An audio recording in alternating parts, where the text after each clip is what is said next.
Dans un monde où la créativité se mêle à la tradition, le Vatican a établi des limites concernant la célébration de l'un des rites les plus sacrés et anciens, le baptême. Une directive récente, émanant du cœur de l'Église catholique, a souligné l'importance de se conformer strictement aux formules officielles pour le baptême, mettant en évidence que l'innovation n'a pas sa place dans ce contexte sacré. Le cardinal Victor Manuel Fernandez, à la tête du dicaster pour la doctrine de la foi, a clairement indiqué que l'utilisation de formules créatives, telles que celles mentionnant le papa et la maman ou le créateur, au lieu de la Trinité traditionnelle, rend le sacrement invalide. Cette position vient après des observations et des préoccupations exprimées au sein même du dicaster, soulignant une tendance chez certains à dévier des formules consacrées,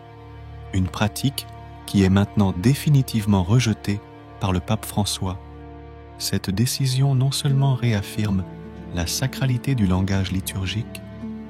mais rappelle également aux fidèles et aux ministres de l'Eucharistie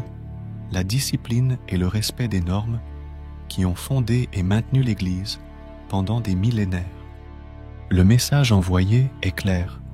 Tandis que l'Église accueille la diversité et l'adaptation dans de nombreux aspects de la pratique pastorale, il existe des domaines, comme celui des sacrements, où la précision et l'adhésion aux traditions sont impératives. Les réactions à cette directive mettent en évidence le délicat équilibre entre la conservation de la tradition et le désir de renouvellement, une tension qui continue de définir le parcours de l'Église catholique dans le monde contemporain. La note Gesti Verbisque du dicaster pour la doctrine de la foi, adoptée à l'unanimité par ses membres